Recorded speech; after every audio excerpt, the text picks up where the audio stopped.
B. Pokok pikiran pembukaan Undang-Undang Dasar Negara Republik Indonesia tahun 1945. 1. Hakikat pokok-pokok pikiran pembukaan Undang-Undang Dasar Negara Republik Indonesia tahun 1945. Selain mempunyai makna yang sangat mendalam, pembukaan Undang-Undang Dasar Negara Republik Indonesia tahun 1945 juga mengandung pokok-pokok pikiran. Pokok-pokok pikiran tersebut menggambarkan suasana kebatinan dari Undang-Undang Dasar Negara Republik Indonesia tahun 1945, serta mewujudkan cita hukum yang melandasi hukum dasar negara, baik yang tertulis maupun yang tidak tertulis. Pokok-pokok pikiran tersebut diantaranya sebagai berikut. A. Pokok pikiran pertama, negara melindungi segenap bangsa Indonesia dan seluruh tumpah darah Indonesia dengan berdasar atas persatuan, pokok pikiran persatuan.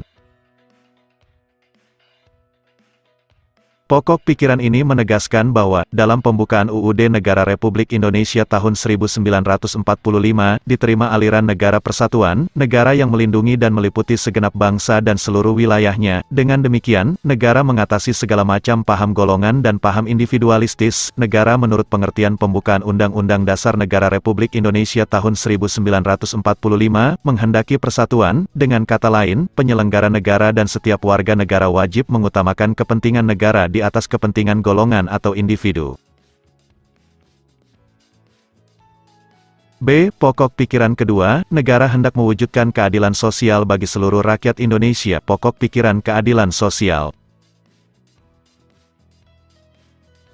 Pokok pikiran ini menempatkan suatu tujuan atau cita-cita yang ingin dicapai dalam pembukaan UUD Negara Republik Indonesia tahun 1945, serta merupakan suatu kausa finalis sebab tujuan. Dengan demikian, penyelenggara negara dapat menentukan jalan serta aturan yang harus dilaksanakan menurut Undang-Undang Dasar untuk mencapai tujuan memajukan kesejahteraan umum yang berkeadilan. Pokok pikiran kedua ini hendak mewujudkan keadilan sosial yang didasarkan pada kesadaran bahwa manusia mempunyai hak dan kewajiban dalam kehidupan masyarakat.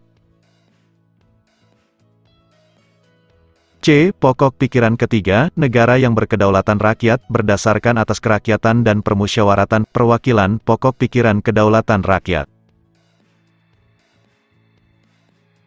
Pokok pikiran ini mengandung konsekuensi logis bahwa sistem negara yang terbentuk dalam Undang-Undang Dasar, harus berdasarkan atas kedaulatan rakyat dan permusyawaratan, perwakilan. Pokok pikiran ini sesuai dengan sifat masyarakat Indonesia yang selalu mengedepankan asas musyawarah untuk mufakat dalam menyelesaikan suatu persoalan. Pokok pikiran ketiga ini merupakan pokok pikiran kedaulatan rakyat, yang menyatakan bahwa kedaulatan berada di tangan rakyat dan dilaksanakan menurut Undang-Undang Dasar. Pokok pikiran inilah yang merupakan dasar politik negara.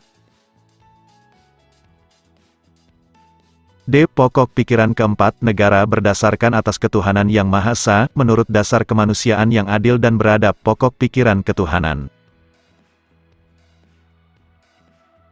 Pokok pikiran ini mengandung makna bahwa Undang-Undang Dasar harus mengandung isi yang mewajibkan pemerintah dan penyelenggara negara lainnya untuk memelihara budi pekerti yang luhur. Hal ini menegaskan bahwa pokok pikiran ketuhanan mengandung pengertian takwa kepada Tuhan Yang Maha Esa, menurut dasar kemanusiaan yang adil dan beradab dengan menjunjung tinggi harkat dan martabat manusia atau nilai kemanusiaan yang luhur. 2. Arti penting pokok pikiran pembukaan Undang-Undang Dasar Negara Republik Indonesia tahun 1945. Kalian telah mempelajari bahwa setiap alinea dalam pembukaan Undang-Undang Dasar Negara Republik Indonesia tahun 1945 secara yuridis memiliki makna yang sangat dalam dan penting. Demikian juga dengan pokok-pokok pikiran yang terkandung dalam pembukaan Undang-Undang Dasar Negara Republik Indonesia tahun 1945. Apabila kita perhatikan, bahwa keempat pokok pikiran pembukaan Undang-Undang Dasar Negara Republik Indonesia tahun 1945 adalah pancaran dari nilai-nilai Pancasila.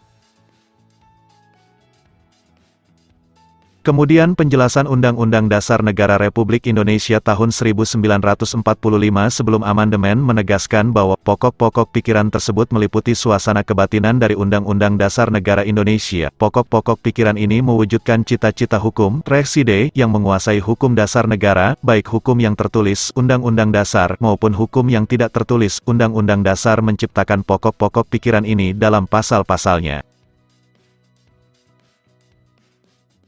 Berdasarkan pengertian ini, dapat disimpulkan bahwa pokok pikiran yang terkandung dalam pembukaan Undang-Undang Dasar Negara Republik Indonesia tahun 1945 adalah sumber hukum tertinggi di Indonesia. Konsekuensi dari kedudukannya sebagai sumber hukum tertinggi di Indonesia, pokok-pokok pikiran yang terkandung dalam pembukaan Undang-Undang Dasar Negara Republik Indonesia tahun 1945, dalam realisasinya harus dijabarkan dalam semua peraturan perundang-undangan yang berlaku di Indonesia, seperti ketetapan MPR, undang-undang, peraturan pemerintah, dan sebagainya.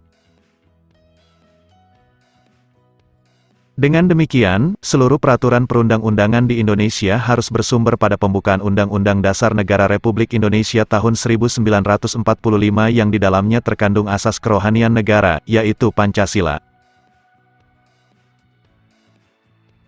Semangat pembukaan dan pasal-pasal UUD Negara Republik Indonesia tahun 1945 pada hakikat merupakan satu rangkaian kesatuan yang tak dapat dipisahkan. Pokok-pokok pikiran pembukaan Undang-Undang Dasar Negara Republik Indonesia tahun 1945 juga memiliki arti penting dalam konteks hukum dasar. Seperti yang telah kita ketahui, di samping Undang-Undang Dasar, masih terdapat hukum dasar yang tidak tertulis yang juga merupakan sumber hukum, yaitu aturan dasar yang timbul dan terpelihara dalam praktik penyelenggaraan negara. Aturan dasar tersebut, yang disebut konvensi atau kebiasaan ketatanegaraan sebagai pelengkap dalam Undang-Undang Dasar, aturan dasar dalam pasal-pasal UUD Negara Republik Indonesia tahun 1945, merupakan perwujudan dari pokok-pokok pikiran yang terkandung dalam pembukaan Undang-Undang Dasar Negara Republik Indonesia tahun 1945, yang tidak lain adalah nilai-nilai Pancasila. Sementara itu, Pancasila sendiri memancarkan nilai-nilai luhur yang telah mampu memberikan semangat dan terpancang dengan hikmat dalam perangkat Undang-Undang Dasar Negara Republik Indonesia tahun 1945.